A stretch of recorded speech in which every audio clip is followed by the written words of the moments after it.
All right, so we have matter of Joshua Scott, 231066. For Zelmac, Scott. Okay, thank you very much. And I didn't say that to Mr. Hennigar, but he also dressed nice for court. Thank you for dressing appropriately for court. And today is the date scheduled for a probation violation hearing. Mr. Scott was on probation for operating while visibly impaired by alcohol. It's alleged he tested positive for alcohol on September 21st. Failed to attend workforce October 5th. Failed to pay. Tested positive for alcohol October 4th. Failed to attend probation October 11th. That'd be technical violations 4, 5, 6, 7, and 8. And on October 16th, your client entered not guilty plea, and we scheduled it for a hearing for today's date. And he was to test on the 16th. Did you test on the 16th? Yes, Your Honor. All right. Okay, and Which of these you're pleading not guilty to? You did pay now? You paid? Yes, I have paid, Your Honor. Did you miss your appointment on October 11th? Yes, Your Honor. And did you test positive for alcohol on October 4th and on September 21st? I did, Your Honor. okay, so He went for a hair pull, Your Honor, just to see. You gave him the opportunity. They told him that they don't test for alcohol.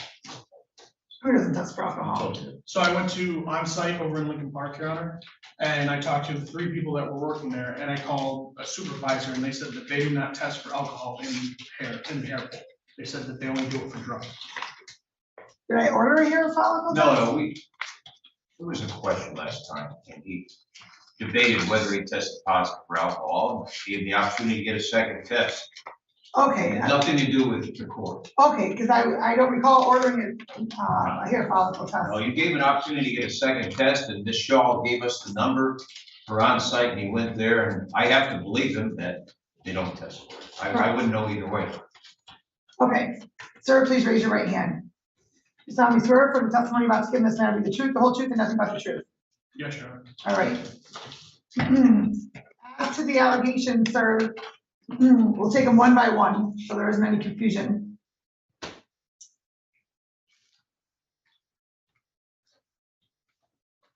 As to the allegation you tested positive for alcohol September 21st of 2023, how do you plead? Guilty. As the allegation as of October 4th, you had failed to pay, how do you plead? Not guilty. As of October 4th. Yeah, I have a receipt that shows that I have paid up to $300. Yes, that was October 16th, correct? Okay, go ahead, look at your Was receipt. it after October 4th? Yes, Your Honor. Sure was. Okay, so that's why I clarified that. Okay. As of October 4th, the allegation that you failed to pay, how do you plead? Guilty. As the allegation you failed to, you tested positive for alcohol October 4th, how do you plead? Guilty. As to the allegation you failed to appear for workforce October 5th, how do you plead? Guilty. As to the allegation you failed to appear for probation appointment October 11th, how do you plead? And sir, you've gone over your advice of rights with your attorney, correct, regarding probation violation? Yes, Your Honor. And you understand all of those rights? Yes, Your Honor. You also understand by entering into a plea that you'll be waiving some of those rights, specifically your right to a contested hearing in these matters. Yes, Your Honor. You also understand the possible penalty as a result of your plea. Yes, Your Honor. You understand that the recommendation in this matter is for probation to be revoked, the case closed without improvement, a probation violation fee, and 60 days jail. You understand that that's the recommendation. Yes, Your Honor. And knowing all that, do you still want to continue with your plea? Yes, Your Honor. Has anybody promised you anything, threatened you, or coerced you in any way for you to enter into a plea? No, Your Honor. All right. And counsel, if you can please voir dire your client. Now, Mr. Scott, you've indicated that you've heard the charges and that you admit to not paying your fines and costs on the day in question, that you did not appear for the work program on the date assigned, and you missed a probation appointment on the 11th of October. Is that correct? Yes. And you believe that the facts would prove beyond preponderance of the evidence that you did not appear, and that's why you're pleading guilty to those 3 counts. Yes. All right, let's discuss the alcohol. Tell the court what happened on September 21 of 2020. Sorry, Judge. I know I've been around a while, but it's like a little too long. 2023. Honestly, Your Honor, I don't remember what I was doing that day. Do you still have a problem with alcohol? No, Do you drink on occasion? no. I was out with friends and it was just, I wanted to have a good time.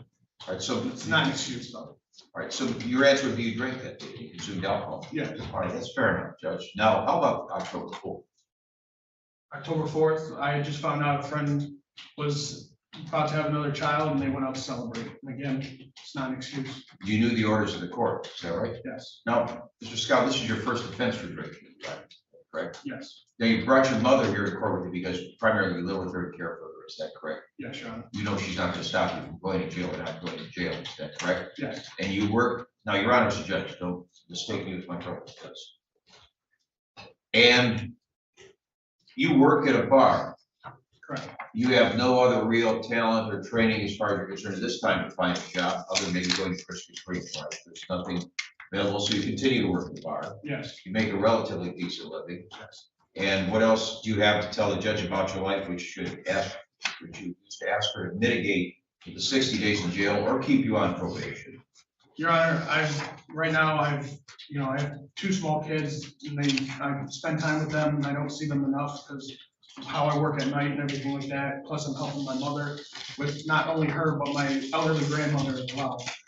She has no one else. When I go over there, I'm doing maintenance work on the house. I go and get groceries for them just because it's not easy for them to get out. All right, Mr. Scott, you would agree, wouldn't you, that you have problems following the orders of the court, and that you may have a problem with alcohol? Yes, If the judge gave you an option for some time for incarceration and seeking either support for inpatient counseling, if it were affordable, or going into a specialty court to address alcohol and substance abuse issues, would you be interested in that? yes, Judge, we bring very little in terms of equity to the court here today, and certainly his mother isn't going to help change your mind. People bring children to court too to try to stay out of jail. I ask you that if you're going to incarcerate him for the full time, you give him a few days to get affairs in order and then report, or alternatively, impose some incarceration and then a review date. It's unbelievable when you have a breathalyzer score like this, probation like this, where he could easily complete it, then he would end up flopping. This is not just the first violation, Mr. Scott. I mean, there are several violations here. And the only thing that I submit is that today, this was no O.J. Simpson, absolutely not guilty. He indicated that he was guilty of all the charges. It's entirely up to the court. Mr. Scott knew that coming in, that there were bad consequences, and if you find a way to be a Solomon and impose some penalties and give another chance. I don't think the first offense, where there's clearly an underlying problem with alcohol, keeping him off probation. We'll get to the root of the problem, get to the root.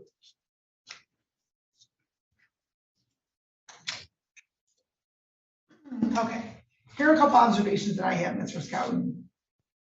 First, you had your last violation hearing on August 7th. And those violations were, you failed the test on 2 dates, and you failed to report to probation on 1 date. And mind you, you were sentenced on June 26th, okay? You had an alcohol tether from May 17th until June 20, well, I ordered the alcohol tether on May 17th. I'm not sure at what point you obtained it through the Wayne County Jail. I would presume within a week of that time. On June 26th, when this court sentenced you, sir, the alcohol tether was ordered removed. Since that time, you failed the test on July 13th. Not even a week, not even a month after you were sentenced to probation. You failed the test on July 18th. You didn't report to probation on July 26th.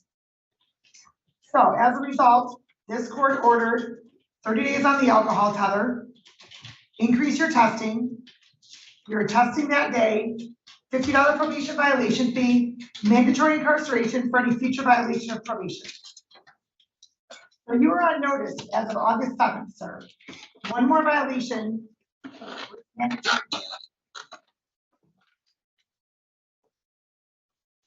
Then you had your alcohol tether on for 30 days. So I presume that's sometime into September.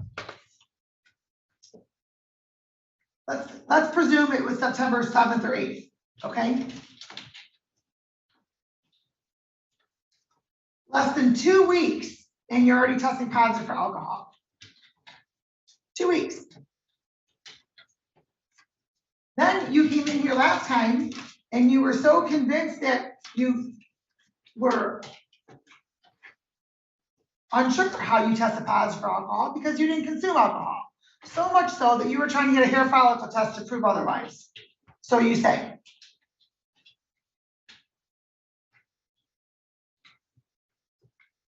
Then you were here last week.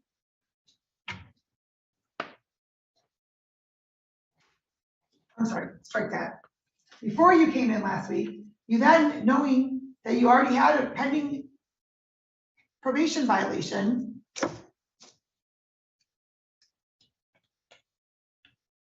you don't appear at your probation hearing on October 11th. You don't appear to workforce on October 5th. And you also tested positive for alcohol on October 4th. Again.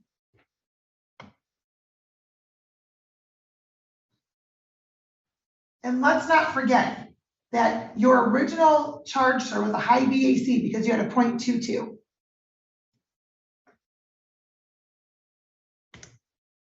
You've now been on probation for 4 months, and you have now racked up your 8th violation. 8th. The purpose of probation is to allow you tools to correct behavior so that you don't reoffend. And it appears as though you've taken this court's orders and just thrown them up to the wind because they don't mean anything to you. You indicated that you went out because you had some drinks because you wanted to have a good time. Are you telling this court that you don't know how to enjoy yourself and have fun with your friends without having alcohol? Sometimes it is hard, Your Honor. And why is that? I don't know, to be honest with you. So if you know that it's hard and you don't know what triggers that, then you should be saying, I'm not going out.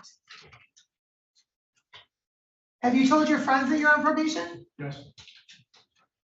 And are they not supportive in the realm of, no, you're not drinking, I'm not gonna let you drink?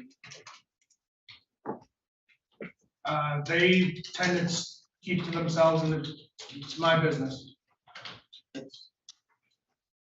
I get some new friends, probably. So when you were on the alcohol tether, because you've been on the alcohol tether twice now, did you go out with your friends during that time? No. Why not? Well, I would go and sit there, but I wouldn't be there long, I believe. Okay, you weren't having a good time? I would sit there, and being a sober person around a bunch of drunk people is not fun. No, not usually. Not if they're acting like idiots. There could be drunk people that are funny. You can have fun laughing, right? But sometimes, more often than not, they act like idiots or they're belligerent. Okay, and sure, when you're the sober person, that's not fun. However, your desire to have fun and ignore this court's orders on multiple occasions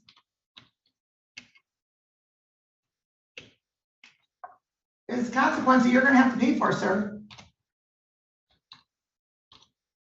What's the parenting time schedule you have with your children? I have them a couple nights during the week and every other weekend. And where is it you work again? Big League Brews over in Taylor. Okay, and sir, I'm sure that you have, well, I'm sure it's great money because you get cash money or what have you. I'm sure you have plenty of other skills that would afford you an opportunity to work somewhere other than a bar situation.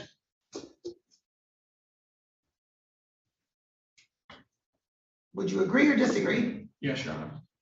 So what steps have you taken to remove yourself from that situation? So I was waiting till probation was done, and I was actually, a buddy of mine is a truck driver, he hauls gas. And I've been talking to him about getting into that and going to school for it after probation. He said, obviously, I can't do it right now because I have to have my CDL. And right now I can't do it, but once I was done with probation, I was going to go to truck driving school. Why can't you do truck driving school while you're on probation? Because my license was suspended, because of it. It was on, not suspended, it was on restriction. Correct. And I was told that my CDL wasn't, useful at the time.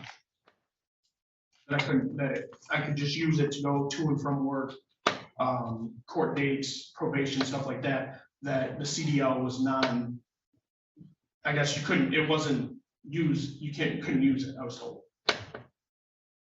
Right, but before you get your CDL, you don't have your CDL, do you? I have my chauffeur's license, I was told that I couldn't use that. Okay, but what I'm asking you, sir, is if you intend on getting your CDL, what's preventing you from going to school for that certification while you're on probation? I have to have money because it takes a month to go to school for it. So I have to have money to live off for that month that I wouldn't be working.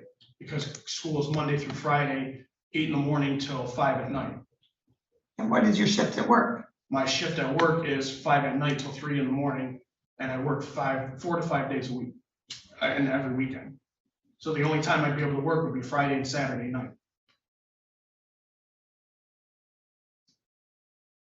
And how old are your children? My son's 13 and my daughter's 7.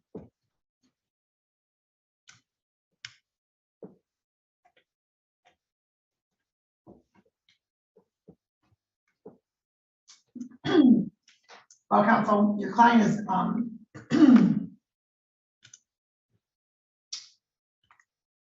shown that he is definitely not a candidate for probation. He has 8 violations in 4 months.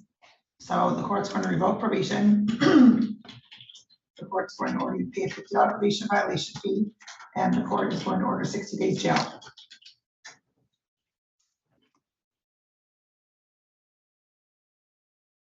We have a couple of days to get matters in order to report back here, Your Honor. What I'm going to do, sir, is I'm going to order you to serve 45 days of that jail. I'm going to suspend 15 days. Make sure that you are in fact staying sober and you are in fact changing your employment path.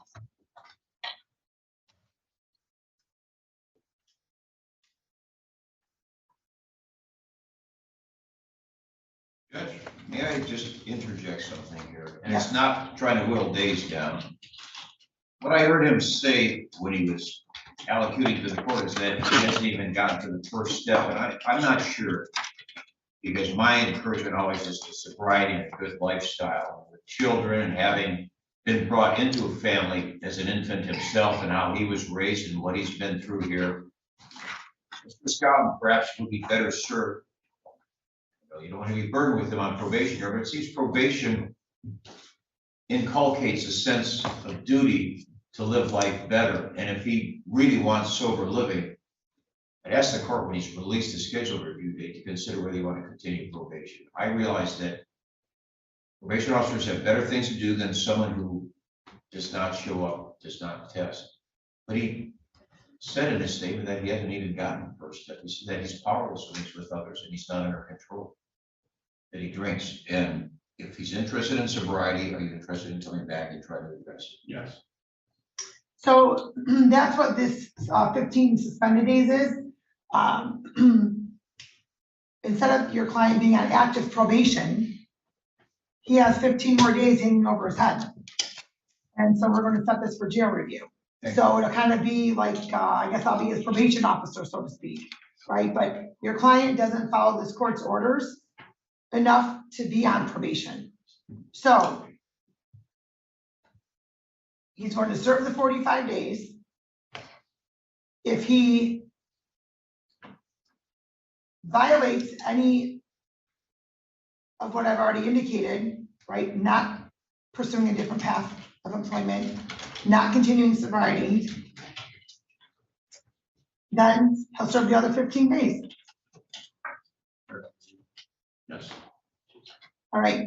And counsel, I've heard your request for your client to have a day to report. However, he's had notice since August 7th that any violation would be mandatory incarceration. So he's going to report today. All right, his mother says she knows they can make the exchange of any property. You have to go to the court. Correct. Thank you, Your Honor. They'll take it. Thank you. Thank you. I'll take her out and explain to her, Your Honor. Thank you. Oh, yeah.